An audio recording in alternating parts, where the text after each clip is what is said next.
Hey there, happy day 1109 of What's She Up To Now. Sharon Horne-Ellstrom here, documenting my journey as I transition from the brick and mortar world to the online world of business. It's been, 3+ years now since I got divorced, left all of my real world brick and mortar businesses behind, and corporate America much sooner than that, but at least 27 different businesses and industries I have worked in as an employee or as a business owner over the last 47 years. I hate to say 47 years because it ages me, but since I was 13, I've had a business. I've always had some kind of a business or something going on the side, as well as working and, through high school, through college, and through in corporate America following that for over a quarter century in some of the coolest different businesses and industries on the planet. One of the biggest companies in the world, one of the biggest bakeries in the world. So I've had one of the biggest media companies in the world. So I've had some interesting and profound experiences that have shaped who I am and what I'm here to do. But after my divorce, I had the opportunity to decide, well, what I want to do. What do I want to go back to corporate America? Yeah, that was a big fat no. Do I want to stay in real estate? Do I want to continue manufacturing? And again, I said no. I wanted to explore something I'd always been curious about, and that was the internet, the World Wide Web, the online world. I wanted to learn about that. So in 2017, I jumped in with both feet and spent the vast majority of that first year learning, which got me into one of those learning loops. I'd never heard of learning loops until I was online, because I could spend a lot of time and energy following different rabbit holes and going down different trails and different avenues in learning more. The thing about the online world is there's too much to ever learn. We're living in an information age, unlike the industrial age and I kind of grew up in the age of manufacturing, and was and is still one of my first loves. I love, and ever since I was a kid, I've loved to know how things work, how they were made, how they were put together. My mom used to get mad because when I was a little girl, every clock in the house, for some reason I was fascinated by clocks, I would take them all apart. I would never put them back together, which was what she was upset about, but I loved to take things apart around the house just to see how it worked. And then I leave the pieces everywhere, which is something I've learned to not do anymore. But that was my first taste of my love of manufacturing and knowing how things work and processes and systems and putting things together to make them more efficient and more effective. So I decided I would hop on the online world and I would learn and figure that out as well. And my original objective was to duplicate my offline success online. I haven't done that yet. I have not come even close to having financial or much more. In some ways, I've gone further than I did in the offline world, and in other ways I haven't. Financially, I have not made anywhere near the same amount of money online as I have offline. Now, I made a whole lot of money offline, and so that's a big goal, bigger than most people would ever set for themselves, but that still remains my long-term objective and goal. But in the interim, how I get there is very different than how I got there in the offline world. And how you do things in the online world is actually different than you do in the offline world. Some things are much more important online than they were offline. Offline marketing, although people would argue that it was just as important, to me in manufacturing and in my career, marketing was far less important than it is online. Online, marketing is like 20%, marketing and sales is like 90% of what you do. Offline, it's like maybe 10% of what you do, and so that is a huge change and a huge jump for me. So what am I doing right now? What am I doing now? Every day I like to just fill in with what I'm doing, what I'm working on. Right now I'm working on challenges since I've done challenges for decades, but since the pandemic hit, it has become a primary focus for me, and I do something called, it's a 30+ day get up and go challenge. I do it for free. I do it again, and it's changed slightly. This is actually the 6th time we're going through it in the month of February, a little bit into March, and it changes and morphs and becomes slightly different, and I think slightly better every time I do it.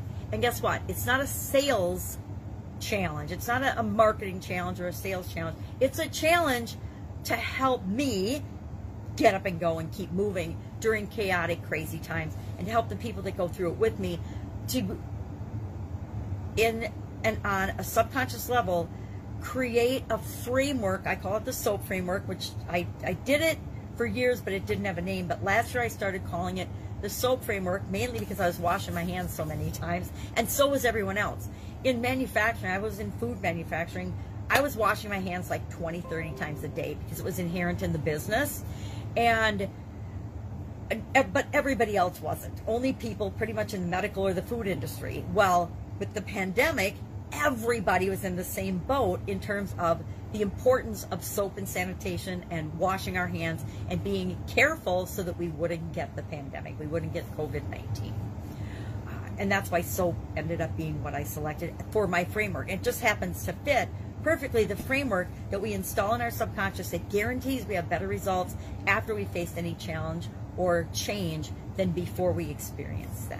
And we're going through that. Today was day 10, and we were talking about a tool called Flip Switch. I share a tool every day. I started doing that about the 4th.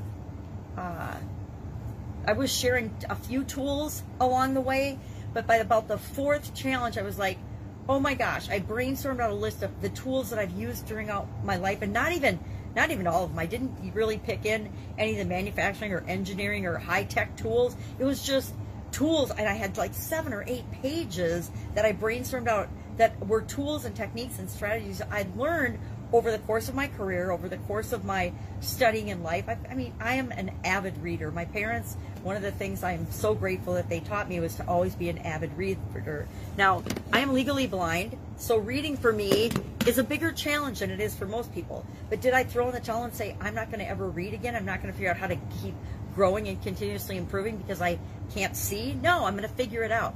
I haven't had to go and learn Braille yet, and I'm hoping I don't have to because there's so many great auditory and reading devices right now, and unless I lose my hearing, which I'm not planning on, I find ways to get the information that I want to continue to consume into me.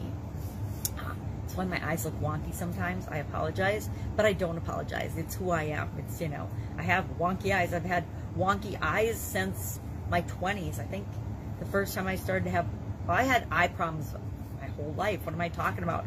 I didn't know that I couldn't see, and I didn't see what everybody else saw till I was about 11, and they're like, oh my God, the girl can't see unless she's in the front row, and then she can't even see. So I got my eyes checked, and it turns out that I needed really thick glasses when I was 11, but I just thought that what I saw was what everyone else saw. Turns out it wasn't, and that there were leaves on trees, and there were birds and things in the sky once I got glasses and contacts and things. And then I had some eye challenge, and over the years I had lots of eye challenges, but lost vision in my left eye when I was, I think, in my mid-20s. I'd had something called iritis and uveitis in my eyes, and basically I describe it as it's inflammation in your eye. So I say it's like arthritis in your eyes. So I had that, and all the cortisone treatments and shots and things over the years caused me to lose the vision in my left eye. And then following my sudden cardiac arrest in 2010, in 2011, my right eye started to take that same path. It had uveitis and iritis sometimes. I had it in both my eyes, but it was my left eye that got the most damage. And then my right eye started to deteriorate in 2011. And I think by 2014, it was to the point where I really couldn't see. And I think I quit driving in, you know, I stopped driving because I didn't think it was safe. Nobody ever told me I had to stop driving. I stopped driving 2017, probably 2017, and have been legally blind for a couple of years. So that's just my road. That's my experience to have here on planet Earth. Does it mean I curled up and died in a little ball and didn't do anything? No. So what do? I show up every day on video. I missed last 2019 Christmas Day. I missed because I had COVID-19. They didn't think we had COVID-19 back then, but I guarantee I had COVID-19. I had all the symptoms, and but they didn't know it was COVID-19 back then, even though it was 2019. We didn't think it was here in the United States. Well, now they've had studies, and they found out, oh yeah, it was probably here in September, October, November, December for sure of 2019. So a lot of us that were just sick as dogs and they didn't know what was wrong, or they were calling it a virus. Yeah, it was a virus, but it was the COVID-19 virus. So that's the one day that I've missed, and probably since 2018 when I started doing daily videos. And I challenged myself to do 365-day videos. So the first one was doing one thing every day that scares me, from a little journal book called Do One Thing Every Day That Scares You, because I had gotten it several years, probably in 2012, 2013, I had gotten it. I was involved in a network marketing business, not a network marketing business, yeah, network marketing business with some friends, and I was scared to do the stuff they wanted us to do. It was out of my comfort zone. It didn't feel like the right business model and approach to me, and so a friend of mine and I were scared to do it. So I got this book up at the cab, and I said, well, let's just try and see if this helps us to stretch our comfort zone. So we're cool with doing the things that their system that they want us to follow for sharing the opportunity, sharing the business, sharing the products and services with people. And we didn't do it. She's probably still in the business, but I have long since not been in that business, probably since 2014, I think, 2015 maybe. But as I was going online, I thought, okay, I am not going on video. I'm not doing a live video. You know, you can't make me. There's no reason I have to. I can be successful online without doing any live videos ever. I'm not going to do it. And after about a year of people cajoling me and saying, you got to do this, you got to publish, you got to figure it out. And my vision was deteriorating, so I knew that, you know, writing a blog wasn't going to probably work for me. I could podcast, but I do podcasts. I take my live videos, strip the audio, and I put them out as a podcast. I've got over 4,000 episodes on my Pajama Grandma podcast because I've done live videos that I've taken the audio out of and made and put online for my podcast. After 4,000 episodes, I still don't have an intro. I still don't have an outro. I don't have a call to action in those, and it's just publishing, because that's what I like to do, is publish and share information and share the experiences I've had, the good, the bad, and the ugly. I mean, if I've screwed something up, I'm going to tell people so that they don't make that same mistake. If I've made a mistake, I don't want anybody else to have to figure it out the hard way. So that's part of why I do this segment. And since I couldn't blog, I had to learn to do live video. So I did. The first one was on that. The second one was a year of happy. The third one was a year of do one fun thing every day. That was last year. And this year is do one thing every day that centers you. So every day I do an activity that centers you. And today's was all about one profound interest, one profound thing, and that, you know, each of our lives we should have one profound thing that we're interested in, and then 1,000 little things that we're good at or we have a good level of interest in. And so today we're supposed to come up with what is the one profound thing that you are focused on and interested in. And I ask myself that question a lot because for most of my life, I've always done a lot of different things. You know, when I was running brick and mortar businesses, I had a lot of different businesses. Did the same thing online. When I came online, I was doing a lot of different things. I didn't focus in on one thing, one idea, one product, one service. And so I think I've spun my wheels, and I spun my wheels for several years. Now, last year, in the last year now, it's been all about challenges. How can I help people with challenges? Actually, it's been longer than that. It's been probably since 2018, pretty much all about challenges. How can I challenge myself to stay on track? How can I challenge myself to stay focused? How can I challenge myself to lower my blood pressure?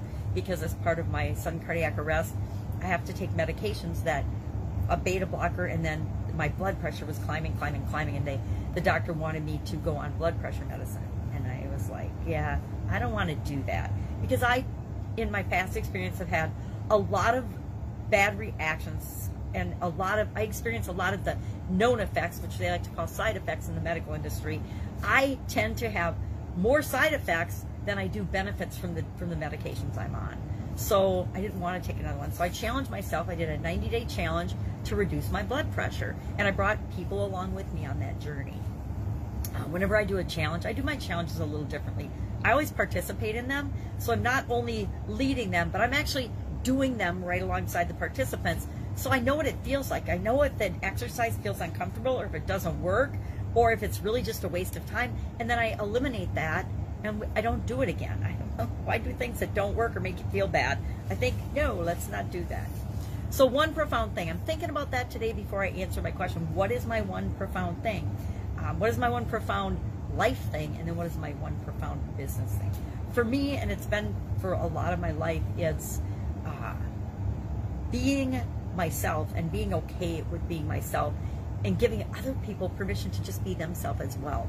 I think that I spent years and years looking for and searching for what is my purpose. You know, some people are born and they just have a natural affinity for science, math, music, art, whatever. And I always discovered that I was good at a lot of things, but I wasn't great at anything. I didn't think I was really awesome or great at anything. I was good at art in high school, but I didn't think I was awesome at it, and I didn't think I could make a living at it. So I wasn't going to go that route for my career and for college. I was good at math and science, and so I thought maybe about going to medical school, and I thought, man, I don't really want to be a doctor. I don't really like the idea of that. And, you know, I don't really want to deal with some of the yucky parts of that. So I said no to that. And I didn't want to go to school for 8 years back then, or more. And then I ended up going engineering because and engineering, marketing, and management, actually, because I had health challenges and ended up going to lots of colleges. So how we decide on things and how we find that one profound thing. And again, I don't think that we're only interested in one thing or focus on one thing, but I do understand the value of focus when you go online. And it's actually equally as powerful offline, but it's critical online. It's powerful offline to focus and do one thing. Like, for example, in manufacturing, I made handmade ravioli. Our manufacturing company made handmade ravioli, and then we added a few products. But for the most part, ravioli was our thing. Handmade ravioli was our thing. And we would play and tweak and do different things with fillings, but for the most part, our ravioli was actually the best in the world. I loved our ravioli. And our white sauce, definitely best in the world. Red sauce, people thought it was the best in the world. I don't know. I'm not a big red sauce person, but I liked it. And then the other things we made as well. We didn't make a ton of products because we focused in on, hey, we just make the best handmade Italian food possible. And so in the offline world, it was important. But in the online world, it's absolutely critical, because I found the more I diffuse my energy and do a bunch of different things, you know, and I've done a lot of different things online. I've done webinars, I've done coaching, I've done masterminds, I've done launches, I've done challenges, of course, I've done lead magnets, copywriting. I will say I've resisted chatbots and things like that, but I have a chatbot that I've had for like 3 years, and I don't know that I've ever set one up even. I think I've got one on one of my websites, but there again, I mean, I've got lots of websites, lots of groups, lots of pages, lots of different social media things and accounts, and it becomes too much, and if it's not focused all on the same topic. So I'm bringing it in the last year to focus on the same topic. And I'm in the midst of doing a rebrand. I need to rebrand from Pajama Grandma to just me, Sharon Horne-Ellstrom. The last couple of years at Why My Pajama Grandma podcast, I was going to Funnel Hacking Live, and I thought, okay, well, it's going to be 3,500 marketing experts there, people that are marketing online. How do I stand out? How do I be me but still stand out? And I was visiting with Jim Edwards, and you might not know who he is, big online, amazing person. One of the people I followed the most online, and even when I wasn't online, I did some work and participated in Jim's masterminds and coaching programs and things. And then he hooked up with Russell Brunson, which is how I found Russell Brunson in the first place. And then I became a certified partner for ClickFunnels and things like that.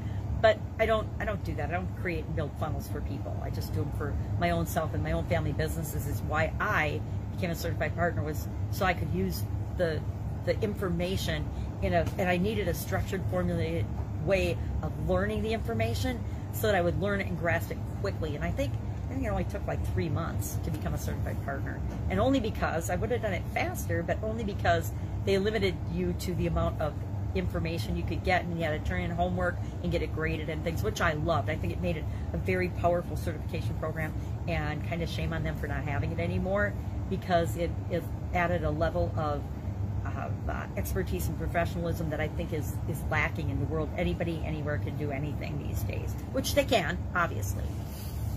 But I did that, and so I don't even know why I'm focusing, or why I got on that tangent. Anyway, so what am I doing now? Challenge.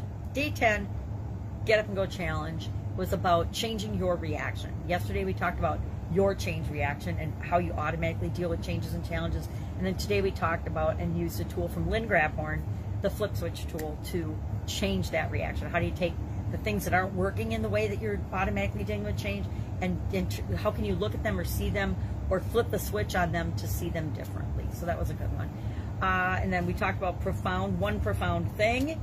And Supersize Your Business today was, of course, one of my absolute positive favorites. It's the golden rule: do unto others as you would have them do unto you.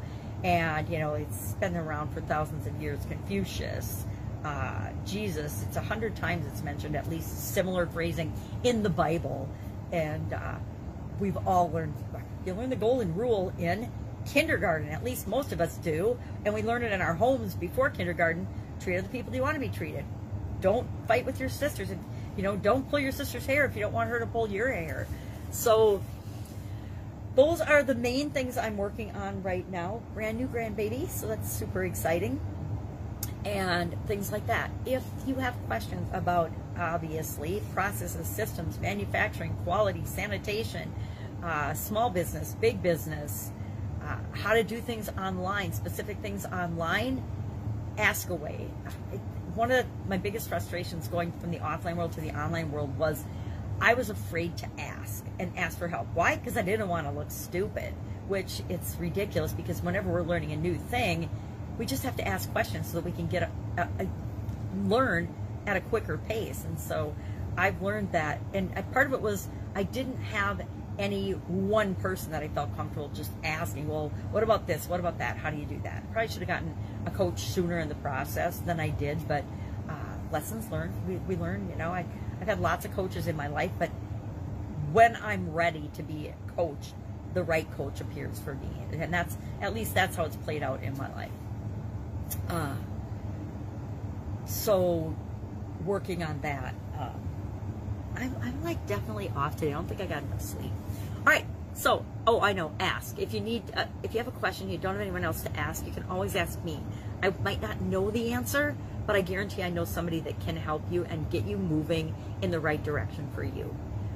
And sometimes that's me. A lot of times it's not. A lot of times it's somebody with the absolute expertise that you need. And I love hooking people up and matching them up with that person. All right. Have an amazing day. Again, if I can help you in any way, ask. Otherwise, I'll be with you tomorrow. More short-winded than today. All right. Have an amazing day.